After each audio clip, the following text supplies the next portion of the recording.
Aku sudah mulai lupa saat pertama rasakan lara oleh harapan yang pupus hingga hati cedera serius. Terima kasih kalian, barisan para mantan dan semua yang pergi tanpa sempat aku miliki. Sorry, mohon izin. Oh iya Pak, Mohon maaf, udah ada izin untuk mengamen di sini? saya nggak ngamen Pak, saya janjian sama teman saya, kok belum datang teman saya. Jadi saya gitaran, nggak boleh kok. Mohon maaf, di sini kalau untuk ngamen nggak bisa. Oh, ya. Aduh, maaf aku telat. Ya ampun, ini. disamperin security. Iya, Ya ini udah, dia Pak, bye-bye. saya janjian sama Tasya. Iya. Ini Pak, ini teman saya Pak, ini tamu di sini. Kan saya udah waktu itu udah izin ya mau ngabuburit di sini. Lagian masa di hutan ngamen sih enggak ya? Enggak. Lagi cari inspirasi Pak buat bikin lagu Nyore supaya Pak, nyore.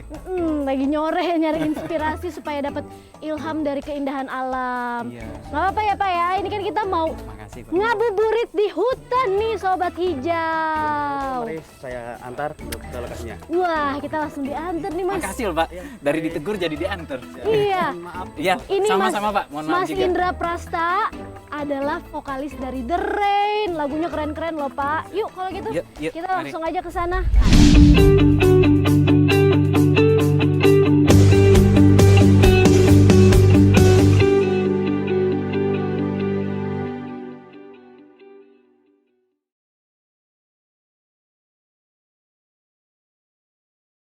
Selamat sore Sobat Hijau, bertemu lagi dengan saya Tasya Kamila di Ngabuburit di Hutan. Asik.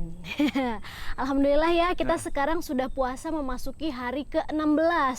Nggak kerasa ya, semoga semua amal ibadah kita diterima oleh Allah Subhanahu wa Ta'ala dan keberkahan Ramadan selalu menyertai kita. Hari ini cuaca cukup hangat nih ya di Taman Wisata Alam Angke Kapuk. Dan tentunya kehangatan ini nggak mengurangi semangat dan keseruan kita karena kita juga mau ngomongin topik yang sangat hangat yaitu isu perubahan iklim. Topik obrolan kita hari ini adalah milenial dan perubahan iklim, tunjukkan aksi nyata dan bukan hanya kata.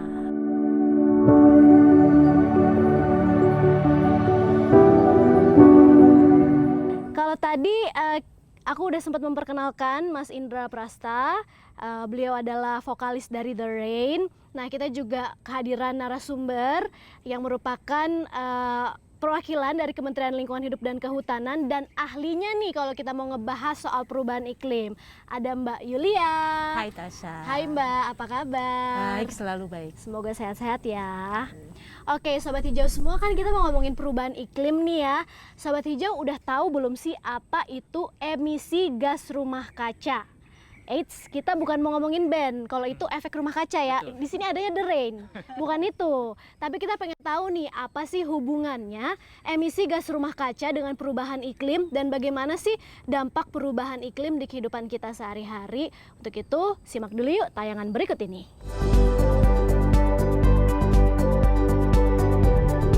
Seringkali tidak kita sadari betapa indah dan berharganya bumi tempat tinggal kita ini. Kehidupan sehari-hari kita semua bergantung pada bumi tempat kita berpijak. Sejalan dengan perkembangan zaman dan perubahan gaya hidup manusia, bumi ini sedang mengalami kondisi yang memprihatinkan. Pertumbuhan industri yang menghasilkan limbah, ketidakpedulian dengan membuang sampah sembarangan, pencemaran air sungai, kendaraan bermotor yang bertambah tak terkendali, pemakaian energi yang berlebihan, pemupukan yang berlebihan, sampai pada pembakaran hutan dan konversi hutan alam. Kegiatan manusia seperti ini menyebabkan terjadinya penumpukan volume gas rumah kaca di udara. Jika volume gas rumah kaca semakin meningkat di atmosfer, panas matahari yang terpancar akan tertahan dan menyebabkan suhu permukaan bumi semakin panas. Jika panas bumi terus bertambah sampai 2 derajat, maka bumi akan mengalami bencana seperti cuaca ekstrim yang merusak panen, banjir, kekeringan, krisis air bersih, wabah penyakit, dan diikuti rusaknya ekosistem hingga punahnya berbagai ragam hewan dan tanaman yang berguna bagi manusia. Tapi, semua bencana mengerikan ini tidak perlu terjadi. Jika kita semua mau peduli dan ikut bertindak, kita dapat mulai dari rumah dengan tindakan yang sederhana dan mudah. Ayo mulai sekarang, kita semua hemat air, matikan listrik jika tak dibutuhkan, berkendara hemat energi, buang sampah pada tempatnya, tanami pohon, cegah pembebatan dan pembakaran hutan, tumbuhkan gaya hidup hemat, daur ulang sampah plastik, dan menghindari setiap aktivitas yang mengemisi ke atmosfer. Mari kita lakukan ini bersama dengan semua bangsa di bumi ini. Semua bersatu menjaga bumi milik kita bersama. Dan ketika suhu bumi tidak meningkat ke titik 2 derajat, maka kita akan melihat kembali langit bersih, panen berlimpah, laut sehat, hutan lebat, dan hidup yang nyaman untuk semua orang. Ternyata ngeri ya Sobat Hijau, climate change is real guys, benar-benar terjadi dan dampaknya juga udah bisa kita rasakan ya. Bahkan dampak dari perubahan iklim itu nggak cuman merusak alam doang, tapi juga bisa menimbulkan korban jiwa. Wah, makanya nih hari ini kita mau ngobrolin sebenarnya gimana sih peran kita untuk bisa mengendalikan perubahan iklim itu. Sekarang aku mau nanya dulu nih sama Mbak Yulia. Tadi kita udah simak sedikit sih tayangannya, tapi boleh dijelasin lagi nggak sih perubahan iklim itu apa sih dan bagaimana dampaknya di kehidupan kita? Oke, aku buka masker ya. Biar Silahkan, karena Sobat Hijau kita di sini juga selama proses syuting dan produksi dari podcast Ngabuburit di Hutan ini sudah menerapkan protokol kesehatan dan sudah tes antigen dulu sebelumnya. Jadi insya Allah kita sehat-sehat dan aman. Amin. Silahkan Mbak Yulia. Oke, gas rumah kaca sering banget ya kita denger ya, millennials apalagi yang sudah banyak akses internet yang semakin mudah. Gas rumah kaca itu keluar itu karena memang pasti aktivitas manusia. Itu biasanya dari kegiatan akses untuk energi. Jadi seperti misalnya pada saat kita PLN saja. Iya, itu kan sebetulnya menyalakan listrik berarti ya, ketika kita supply. menyalakan listrik, kadang kita harus mikir juga listrik itu sumbernya dari mana sih? Betul, jadi dari situ. Ini berbeda, emisi GRK itu berbeda dengan emisi pencemar. Jadi misalnya kita juga GRK itu juga keluar pada saat kita pakai mobil, karena ada proses pembakaran untuk energinya kan. Tapi juga untuk proses lain, misalnya pembusukan. Metan itu juga dari menjadi sampah. salah satu, betul, sampah yang tidak terkelola dengan baik itu kan mengeluarkan gas metan, itu yang menjadi juga menyebabkan pemanasan global. Ini saya kembali lagi mungkin apa sih pemanasan global, kenapa perubahan iklim itu terjadi. Jadi perubahan iklim itu, iklim berubah karena apa? Karena terjadi pemanasan global di permukaan bumi. Contoh paling gampang kalau kita diam di mobil. Analoginya nih ya. Analoginya kita diam di mobil tanpa AC tapi jendela ditutup semua, kan kita juga mengeluarkan CO2 kan. Itu lama-lama kan pengap. Nah, itu bumi juga seperti itu. Jadi gas rumah kaca ini dia terperangkap. Kok bisa terperangkap, Mbak? Ya, karena ada beberapa yang memang karena ada si gas rumah kaca itu memang secara kimia atau secara natural itu memang tidak bisa keluar karena ada yang lapisan ozon itu seperti itu. Jadi terperangkap memang di bawah terperangkap karena atmosfer ya. Jadi di bawah. Jadi memang dia tuh kalau bahasa ini ngulibek gitu loh. Di situ aja. Iya. Sering denger ya. Jadi di situ. Jadi dia nggak keluar. Makanya makin panas bumi. Ya, suhu bumi meningkat, makin panas. Dan dampaknya gimana tuh? Dampaknya itu, sekarang sudah mulai terasa kalau kita musim hujan misalnya. Musim hujan dari dulu kayaknya waktu kecil kita tuh diajarin berberan ya. Iya, yang September, benar. Oktober, November itu musim hujan. Betul. September udah bawa payung kemana-mana tuh. Iya benar, payung lagi. Nah itu sekarang kan sudah berubah. Nggak ketahuan lagi ya kapan mulai musim kemarau bisa lebih panjang. Musim hujan bisa lebih panjang. Nah ini juga pasti akan berdampak misalnya pada saat petani menanam.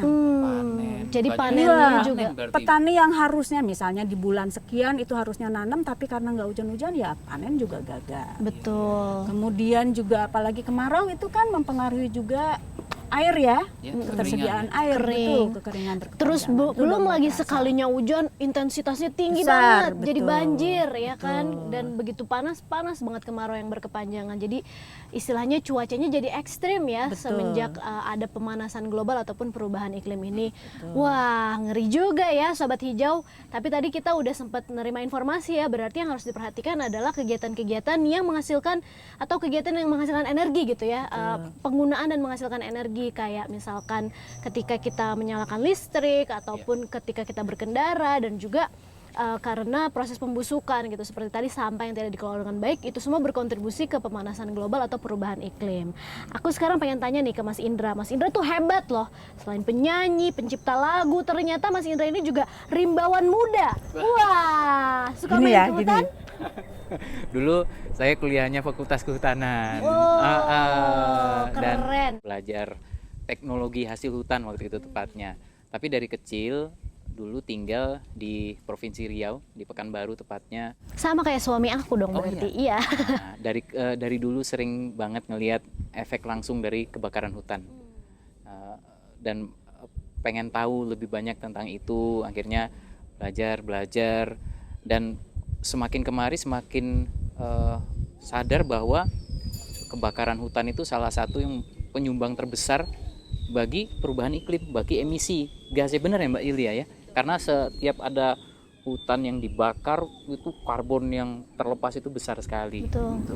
Iya, kita juga di Ngabuburit di Hutan ini beberapa episode sebelumnya sempat ngebahas juga tuh soal deforestasi, Iya. soal karhutla juga. Jadi kalau Sobat Hijau mau refresh memorinya bisa nonton di IGTV-nya Instagram KLHK ataupun di YouTube-nya KLHK ya. Kalau mau refresh lagi nih soal karhutla, karena tentunya masih nyambung juga nih sama topik kita kali ini tentang perubahan iklim.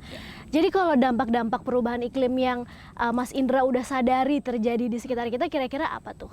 Ya ini cuaca ekstrim, bener-bener banget anomali cuaca yang orang kok sampai segininya, di luar nalar kita kadang-kadang, dan ternyata itu kalau dirunut lagi, balik-balik lagi ada kaitannya dengan manusia gitu.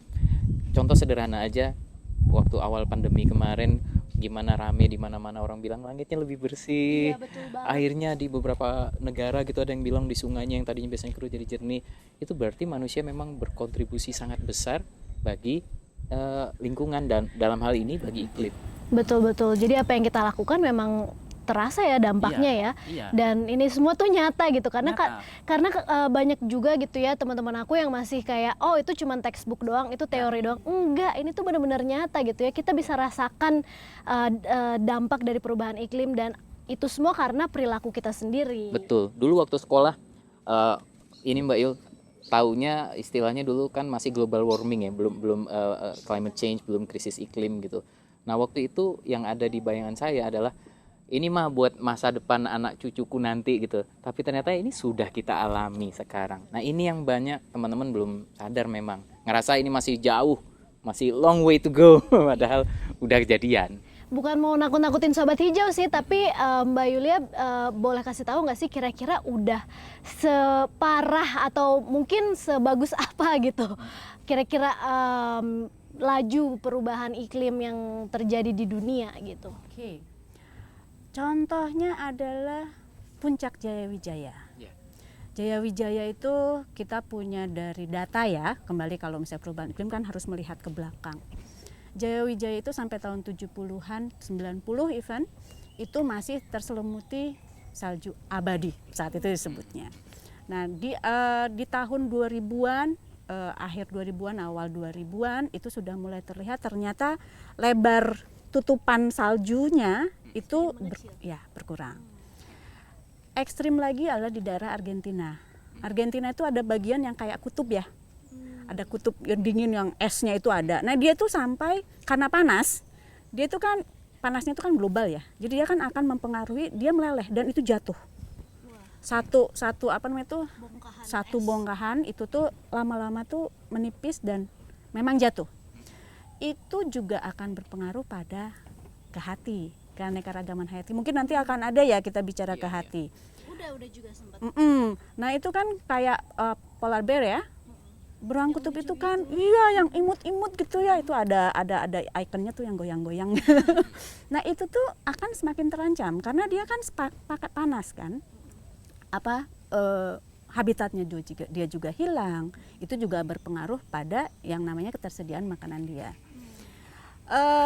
Jadi ada beberapa yang memang sudah mulai terasakan dari sisi lingkungannya dan dari sisi keanekaragaman hayatinya. Kalau tidak salah di Amerika Tengah itu sudah teridentifikasi yang ada namanya kodok atau katak ya, golden frog itu sudah extinct. Karena dia tuh kan perlu apalagi dia kan dua dunia ya, si kodok itu karena panas dia kan nggak bisa berkompetisi atau tidak bisa beradaptasi menjadi ya dia juga hilang. Itu golden frog itu sudah hilang, sudah dinyatakan extinct. Mungkin kawan-kawan dari Kehati itu hafal. Jadi memang ada seperti itu.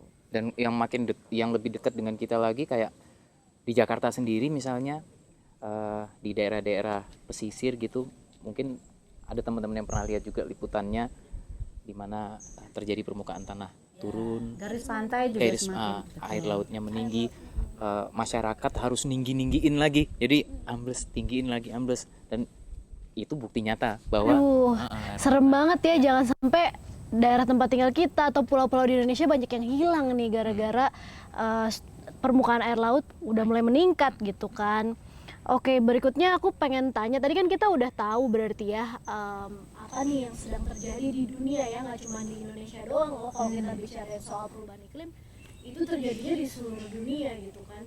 Nah, terus Indonesia sendiri tuh udah melakukan apa, punya komitmen apa nih untuk menanggulangi atau mengendalikan perubahan iklim? Sebenarnya sudah banyak yang dilakukan oleh Indonesia ya, baik dari pemerintah maupun dari inisiatif seperti di tingkat tapak saja, di lokal ya, di daerah ya masyarakat yang melakukan itu sudah banyak sekali. Hanya mungkin kalau misalnya secara besar, secara nasional, Indonesia itu sudah menyampaikan komitmen ke seluruh dunia. Kalau kita bicara soal perubahan iklim, kita punya satu konvensi perubahan iklim atau UNFCCC. Nah, sejak tahun 2015 di Paris, itu kan heboh sekali ya, Paris Agreement, betul. Di situ Indonesia sudah menyampaikan komitmennya untuk menurunkan emisi GRK sebesar 29 sampai dengan 41%. Nah, itu pada tahun 2030. Itu dibandingkan dengan 9 tahun lagi guys untuk mencapai cepat sekali ya, time flies. Target tersebut. Ya, nah itu yang kita tuangkan komitmen tersebut, karena kalau kita bicara negara kan harus ada dokumennya ya. Kita tuangkan dalam dokumen komitmen Indonesia yang disebut NDC, Nationally Determined Contribution. Jadi setiap negara anggota UNFCCC itu menyampaikan komitmennya seberapa besar, dan itu menjadi kewajiban. Tapi kita juga harus mengingat bahwa negara kita tuh kan negara berkembang. Ada perbedaan negara berkembang dan negara maju. Nah, dalam rejim Paris ini, di dalam NDC inilah kita tuangkan kondisi kita seperti apa. Jadi 29 sampai dengan 41 dibandingkan tanpa aksi, itu komitmen kita yang memang harus kita tuju di tahun 2030. Wah, target yang lumayan ambisius ya. Tapi pastinya kita semua memiliki semangat karena ini nggak cuma buat pemerintah doang gitu kan, bukan cuma buat show off ke dunia, kita mau berkontribusi loh, tapi ini emang untuk keselamatan semua orang yang ada di dunia ini, untuk menyelamatkan bumi kita. Aku mau nanya nih kalau ke Mas Indra, tadi kan kita udah nanya nih Indonesia udah punya komitmen, kalau Mas Indra sendiri punya komitmen sendiri nggak sih? Gimana caranya bisa berkontribusi untuk mengendalikan perubahan iklim ini, untuk menurunkan emisi gas rumah kaca? Ya, walaupun sebenarnya tindakan-tindakan untuk krisis iklim ini baru benar-benar bisa berdampak kalau dilakukan di level pembuat kebijakan ya, kita harus akui itu, karena yang bikin regulasi, tapi bukan berarti kita nggak bisa bergerak masing-masing dari rumah. Dan ini waktu yang pas banget nih untuk berubah sebenarnya, untuk beradaptasi. Kalau saya dari sekitar setahun sebelum pandemi, saya sudah sangat mengurangi bawa kendaraan pribadi. Bersepeda? Naik KRL. Oh, naik loh. Jadi biasanya dulu kalau siaran nyetir sendiri, lama-lama nyoba naik KRL dan ternyata praktis, ya Juga kadang-kadang ya. irit juga. Dan on time-nya bisa. Betul. Nggak ada tuh namanya tuh kita kecipratan. Iya. Terus yang kayak Tasya bilang tadi, akhirnya beli sepeda. Biasanya ke minimarket dekat rumah aja bawa mobil. Akhirnya setelah itu sejak sebelum pandemi mulai, dan terus selama setengah tahun terakhir lagi bareng anak istri nanam cabai di depan rumah. Alhamdulillah udah panen, udah bisa ngerasain banget waktu kemarin cabai mahal kita ye cabai sendiri. Iya loh, karena Produksi sendiri. Iya. berkebun di rumah juga mengurangi carbon Iya. emissions ya, karena Betul. kan daripada beli jauh-jauh mungkin harus berkendara lagi, belum Iya. lagi didistribusikannya dari mana. Kalau dari rumah sendiri itu mengurangi juga ya Iya. karbon yang dihasilkan, Iya. berarti udah hebat banget tuh Mas Nggak hebat Indra. banget juga. Cuma tadinya kita waktu yang kebun itu tadinya ragu karena lahannya cuma kecil banget halaman Tasya, tapi Ternyata tumbuh juga. ternyata bisa gitu. Ya udah belajar dari YouTube. Terus kalau memang lahan horizontalnya terbatas kan bisa vertikal, ada vertikultur ya Mbak Yul ya. Jadi momen banget lah ini buat berbenah di rumah. Iya nih, apalagi buat sobat hijau, para milenial kan sebenarnya pasti kita semua punya semangat ya, pengen bikin sesuatu nih buat negara kita, pengen berkontribusi gitu kan, pengen bermanfaat buat banyak orang. Nah, salah satu yang bisa kita lakukan adalah dengan mengubah pola hidup lebih ramah lingkungan lagi, untuk mengurangi emisi yang kita hasilkan sehari-hari gitu. Nah, Bu, kalau tadi kan baru contoh sedikit ya, Mbak Yulia, sekarang boleh nggak dikasih tahu ke sobat hijau tips-tips ataupun kira-kira gerakan dan aksi apa nih buat para milenial sobat hijau di luar sana yang mau juga berkontribusi untuk mengendalikan perubahan iklim? Banyak. Contoh saja ya, tadi udah dimulai sama Mas Indra. Kita juga harus mulai beraksi. Memang kecil-kecil, tapi kalau dikumpulin kan pasti akan menjadi masif. Tadi kan Tasya juga bilang kita harus merubah pola hidup. Nah itu kalau saya pikir itu juga menjadi awal yang bagus. Contohnya di rumah itu kan kita, ya apalagi zaman sekarang ya pasti ada kulkas. Nah kita itu untuk menghemat si kulkas ini, memang kita sudah banyak lah kulkas yang sekarang tuh hemat energi segala macam. Tapi cara kita memperlakukan kulkas itu juga Kayak gimana tuh tipsnya nih sebagai emak-emak milenial ya? Kalau udah dengar kata-kata kulkas gitu kan, udah langsung nih, gimana tuh tipsnya, Mbak? jangan terlalu lama membuka, dibiarkan terbuka kulkasnya. Oh. Karena dia akan menyerap Aku energi, harus memerlukan energi lebih bilang banyak. ini ke anak aku Arasya Betul. ya. Arasya, kamu nggak boleh buka-buka kulkas kelamaan.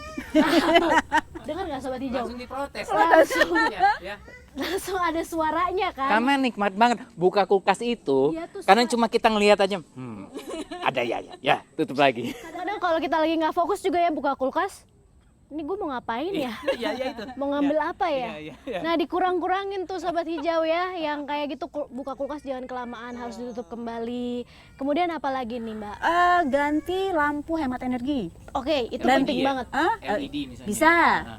Kan banyak sekarang ya. Memang biasanya itu sedikit lebih mahal, tapi dia Lebih itu awet juga. Lebih awet dan juga mengeluarkan apa namanya tuh energinya juga akan lebih sedikit. Ya. Jadi lebih irit juga Lebih jangka irit juga. panjangnya. Betul. Mm-mm.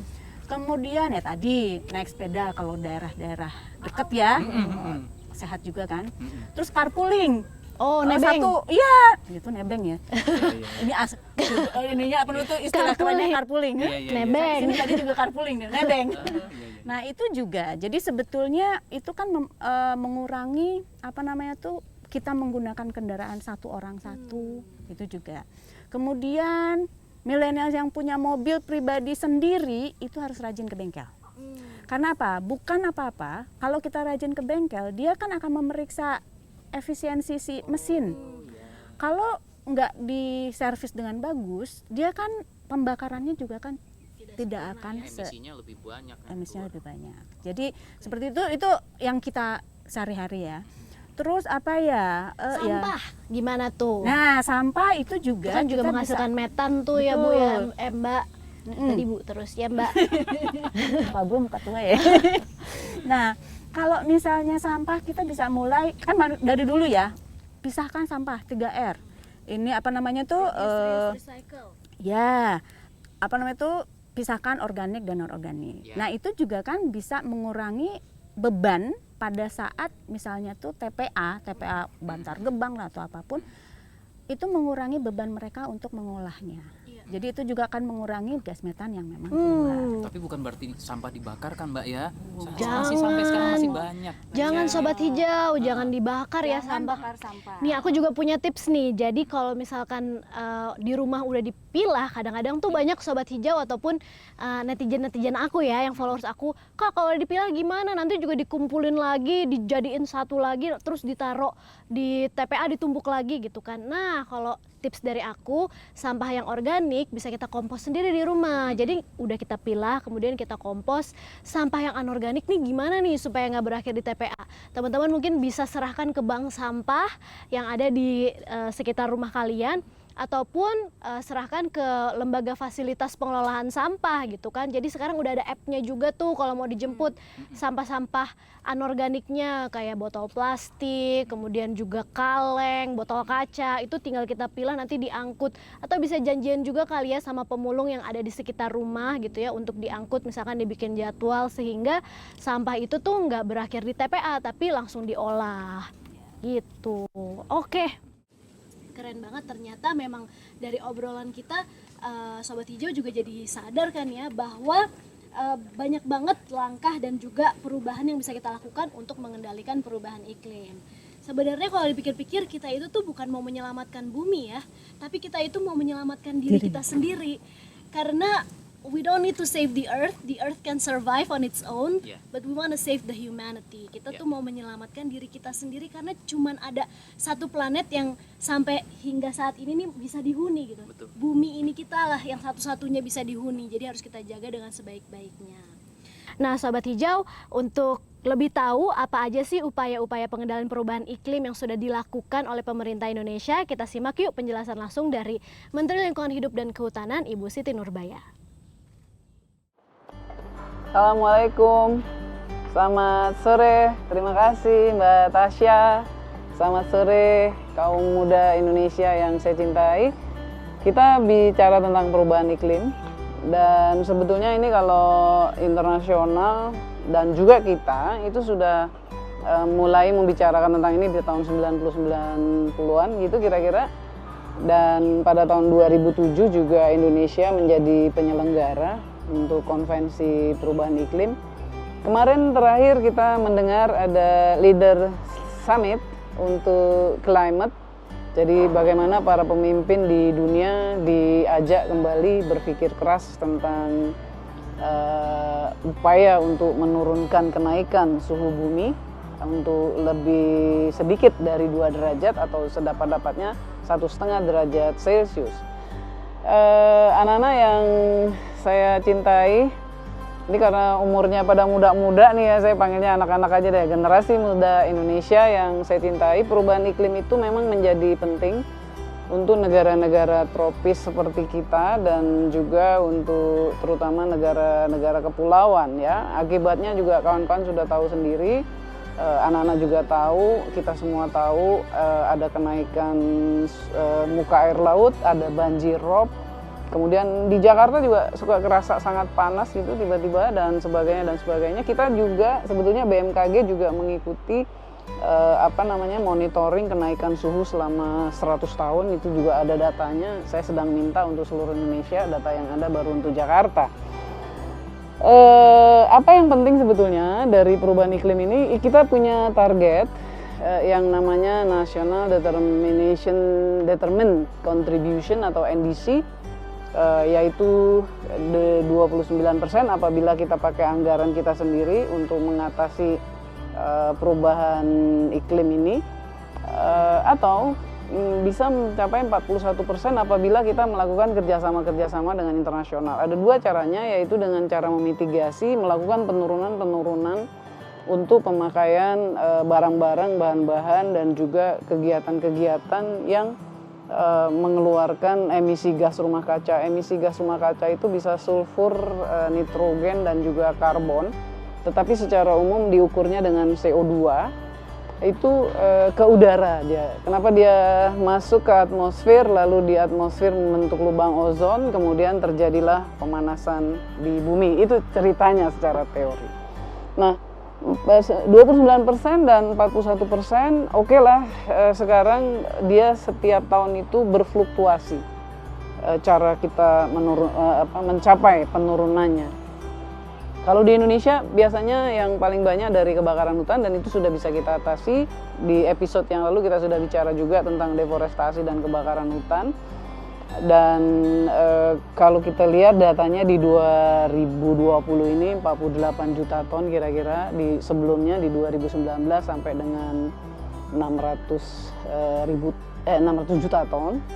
Jadi sebetulnya dari situ kita juga dari sektor kehutanan sebenarnya kita sudah bisa kontrol asalkan kebijakan dan langkah-langkah ini bisa kita pertahankan.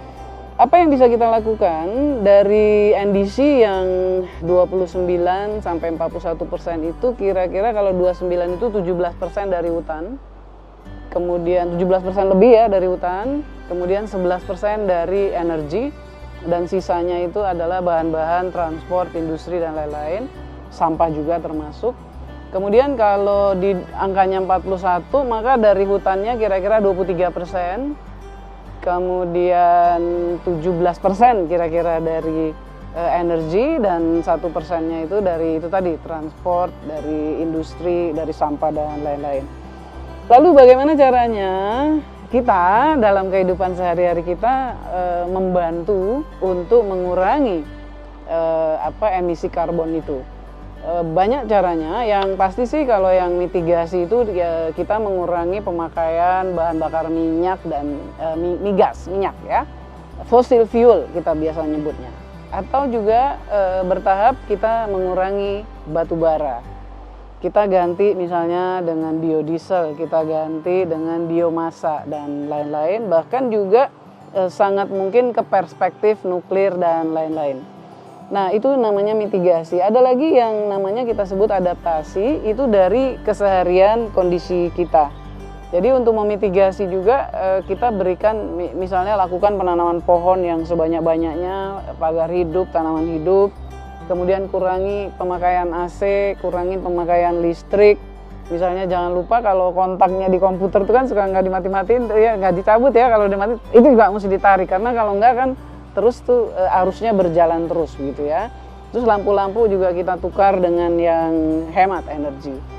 Kemudian yang paling penting sih sebetulnya ya bagaimana juga kita menyesuaikan. Saya ini kan ibu-ibu ya, dan ini kalau remaja-remaja ini pasti punya orang tua juga. Mungkin perlu diingetin gitu, mama kalau belanja ke depan kalau bisa nggak usah naik mobil gitu. Kalau masih deket jalan kaki aja gitu kira-kira. Ada yang menarik ya, yang saya mau sampaikan juga datanya. Kita semua tahu ya bahwa di Bali itu ada Hari Nyepi. Hari Nyepi itu setiap tahun dilakukan, dan tahu nggak datanya? Kita lihat ya, misalnya di Hari Nyepi pada tanggal 7 Maret 2019, itu emisi karbon yang bisa dikurangi di Bali itu 13.000 ton. Itu selama satu hari ya. Kemudian di 2020 25 Maret ternyata angkanya 12.822 ton. Artinya kan waktu itu udah Covid ya. Kemudian kegiatan juga berkurang. Dan di 2021 tanggal 14 Maret kemarin tuh angkanya 14.194 ton.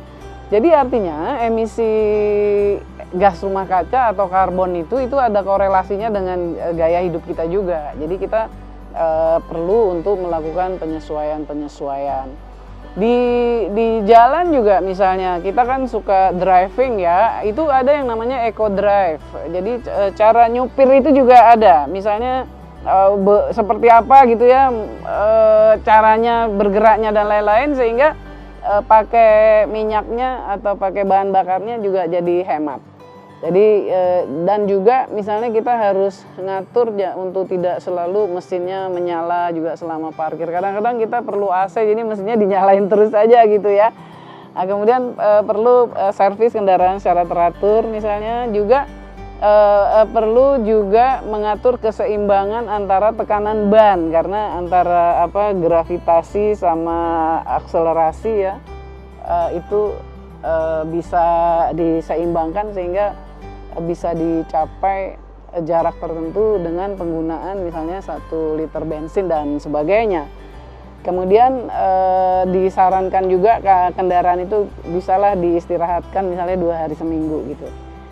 Nah, apa yang dibutuhkan sekarang bagi bangsa ini, bagi negara ini untuk kita sama-sama berbuat dalam rangka pengendalian perubahan iklim, terutama bagi ini kaum milenial, generasi muda yang saya cintai. Pertama, mari kita aktualisasikan rasa cinta kita terhadap lingkungan dengan melakukan adaptasi dan mitigasi di lingkungan sekitar kita, mulai dari diri kita sendiri dan mulai saat ini, begitu kira-kira. Kemudian jangan lupa juga ikuti, kan di medsos banyak ya, kemudian undangan-undangan, flyer juga banyak, ikuti youth organization, youth conference dan lain-lain. Kita suarakan suara generasi muda. Pemerintah terus berusaha begitu ya untuk yang paling realistik. Karena menahan emisi terus tidak membangun kan nggak bisa juga. Yang benar adalah kita tetap membangun, tetapi emisi dikontrol dengan cara-cara yang pas, pada waktu yang pas juga, gitu ya. Dan jangan lupa, mahasiswa Indonesia, saya berharap untuk terus mengikuti sidang-sidang internasional tentang perubahan iklim. Begitupun jangan lupa ya, kalau ada tawaran ataupun ada kesempatan untuk ikut serta pemuda Indonesia, misalnya termasuk di dalam keturutsertaan pemuda Indonesia di Asian Champion. Jadi gitu, banyak yang bisa kita kerjakan. Dan ingat ya, negara dan bangsa ini membutuhkan kontribusi kaum muda. Terima kasih, selamat berbuka puasa. Wassalamualaikum, selamat sore. Terima kasih Bu Menteri atas penjelasannya.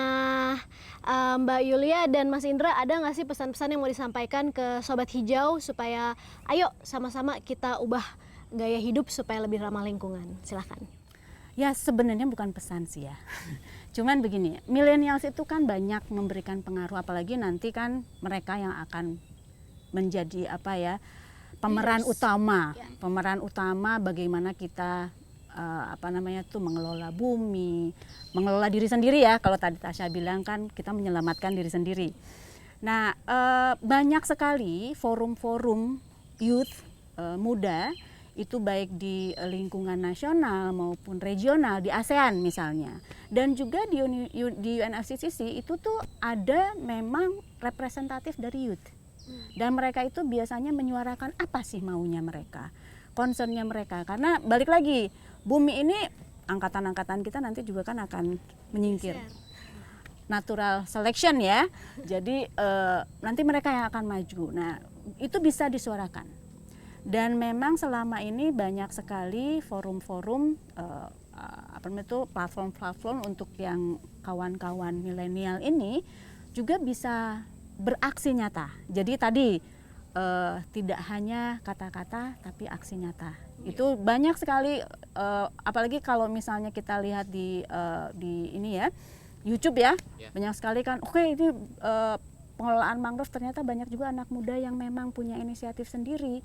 Di RT RW itu juga kan banyak juga kan. Jadi daripada kongko-kongko nggak keruan gitu ya. Daripada unfaedah guys, kalau anak-anak zaman sekarang daripada unfaedah. Ya, lebih baik pakai itu. Jadi itu juga akan membuat kita juga jadi bangga. Jadi anak muda milenial Indonesia itu punya ini gitu loh, punya sesuatu buat dunia.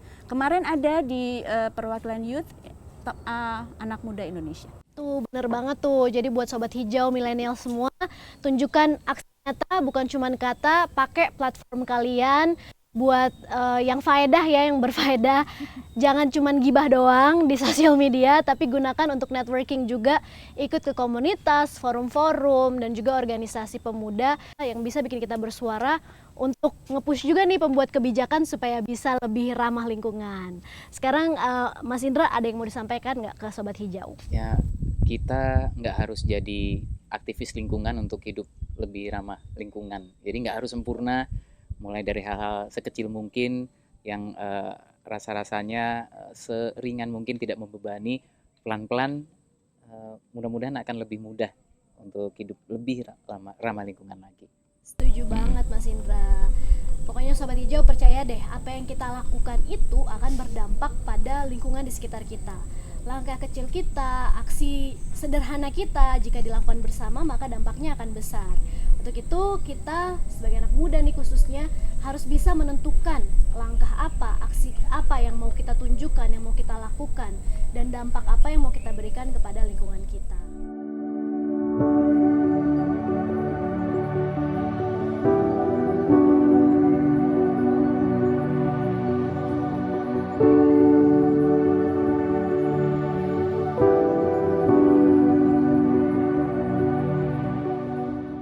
Menjaga lingkungan ini tentunya udah menjadi tugas kita bersama. Allah pun telah firmankan dalam surat Al-A'raf ayat 130. Nah Sobat Hijau, jangan sampai perbuatan buruk kita bisa mendatangkan azab berupa cuaca yang tidak baik untuk kehidupan kita. Yuk kalau gitu mulai hari ini, mulai dari diri kita sendiri, mulai dari rumah kita sendiri, lakukan seperti yang apa tadi udah dijelasin sama Mbak Yulia dan Mas Indra, langkah-langkah yang bisa kita lakukan untuk mengendalikan perubahan iklim.